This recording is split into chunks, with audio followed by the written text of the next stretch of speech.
In 1965, a farmer in Ukraine pushed his shovel into a field and hit a wall made of mammoth skulls. It was not a grave, it was a house. 15,000 years old, built jaw by jaw from dozens of mammoths, people whose only winter coat was the skin of somebody else. And that house is the clue to how a naked ape outlasted the Ice Age. So how does a naked ape live through an Ice Age? Start with the oldest trick, because it is not what you think. In 2012, a team led by Francesco Berna published microscopic proof of fire in Wonderwerk Cave, South Africa. The burn was about 1 million years old. Before that, fire was probably an accident they borrowed from lightning. But the real tell came later, from Qesem Cave in Israel. In 2017, researchers from Tel Aviv University described a hearth at the exact center of that cave. Qesem changes the story because the hearth sits in the middle of everything. Around it, stone seats, cooking spots, the daily ring of a household, around 300,000 years old, and lit again and again like a family fireplace. You have stood around a bonfire and felt your face go warm while your back stayed cold.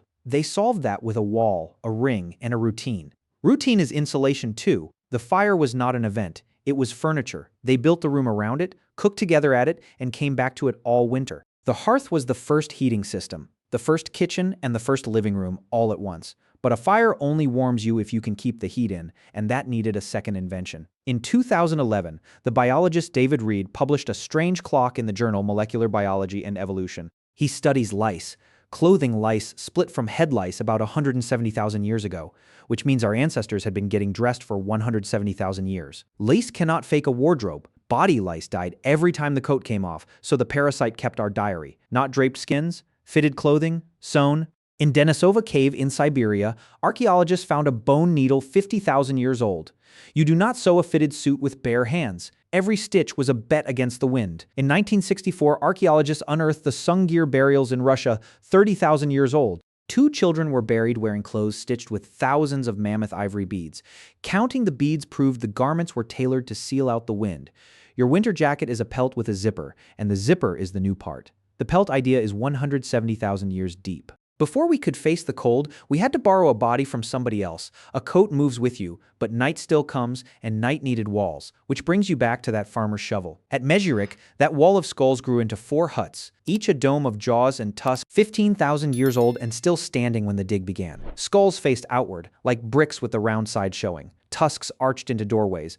A mammoth is 4 tons of meat, bone, and fuel, and nothing was wasted. The bones were the frame. The skins stretched over them were the insulation. Cold air is heavy and it pours under every gap like water, so they plugged the world with bone and skin. Your double-glazed window is the same plug, with better marketing. The Mezhyrich huts were not shelters, they were arguments against the sky, and they won for thousands of winters. 4 huts, 1 village, 1 winter at a time. And inside they did not sleep on bare ground. In 2011, Lynn Wadley's team reported grass bedding in Border Cave, South Africa, about 200,000 years old.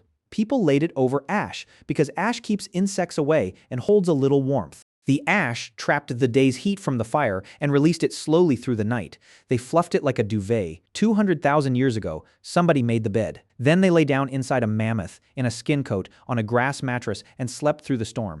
A house is just a machine for pretending it is summer, but a static house and a skin coat still leak heat once the temperature drops below 0. You needed a living furnace to plug the last gaps. In 2021, zooarchaeologist Angela Perry and a team of geneticists traced the origin of dogs. Their findings appeared in the journal Proceedings of the National Academy of Sciences. They followed the very first dogs back to Siberia roughly 23,000 years ago. That places them right in the brutal teeth of the last glacial maximum. So dogs were not a farming luxury, they were an Ice Age necessity. We did not tame the wolf to carry our bags. We tamed a living radiator to keep our blood from freezing in the dark. Picture the sleeping arrangement, because the cold made it exact. A dog runs a few degrees hotter than a human body. It sounds like nothing. At 3 in the morning below freezing, it is the whole difference. Curl a dog against your chest and you're holding a heater that breathes.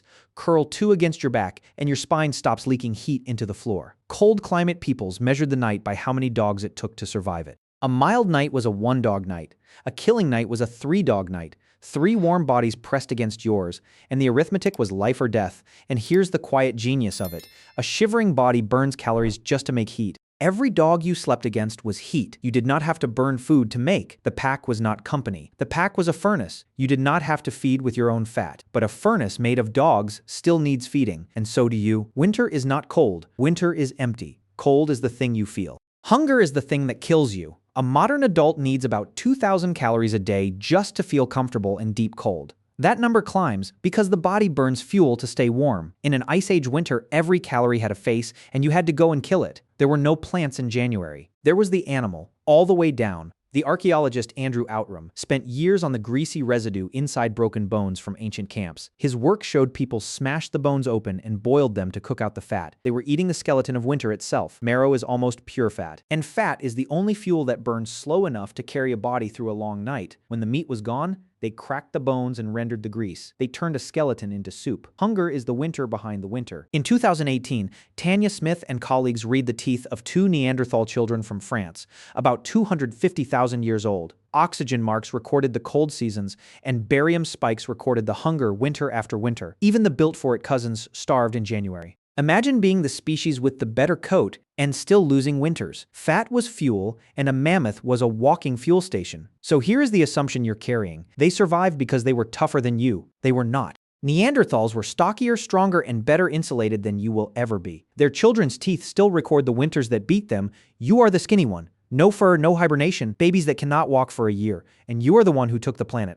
The planet does not hand itself to the tough, it hands itself to the ones who cheat. Toughness is what the cold selects for. Cheating is what the cold cannot select against. You inherited the cheats. We did not beat winter by adapting to it. We adapted winter to us. That is the reversal nobody teaches. Our weakness was the engine. Every coat, every hearth, every hut, every pot of grease was a refusal to accept the body we were given. A coat is somebody else's skin. A mammoth-bone house is somebody else's skeleton.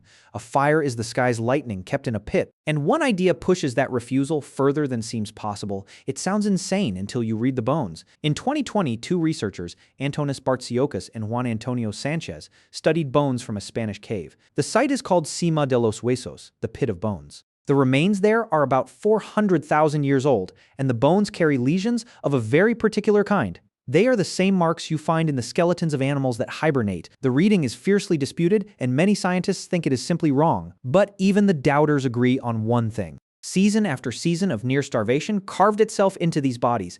And here's why the idea matters, even if it turns out to be wrong. Hibernation is the body surrendering to winter. It is the animal saying it cannot win, so it will sleep until the season ends. That is the one thing our ancestors would not do. They stayed awake in the dark. Winter was not weather to them. It was a siege, and they refused to sleep through their own siege. What they did instead, in the longest nights of the year, is the strangest part of all. In 2014, the anthropologist Polly Wiesner published a study of what people actually talk about by firelight. Her findings appeared in the journal Proceedings of the National Academy of Sciences.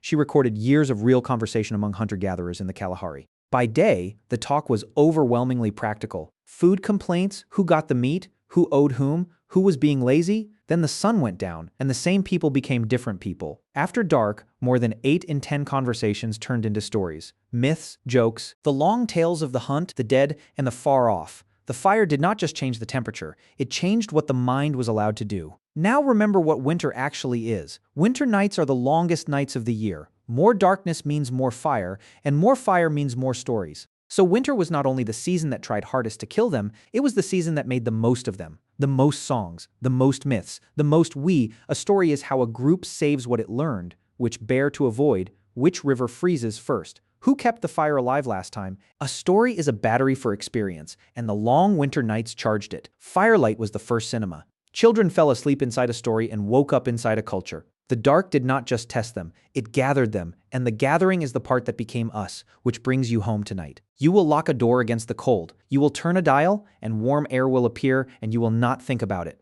Outside, the wind will do what it did at Mezhyrich. It will push at the walls. It will find nothing. Your walls are not mammoth jaws. Your coat is not a skin. Your bed is not grass on ash. You will not curl around a camp dog tonight to steal its heat. You will not boil a cracked bone for the grease inside. But it is the same house. Somewhere under your floor, a mammoth jaw is still holding the wall up. We never left it. We just stopped hearing the wind outside the walls. Sleep warm tonight.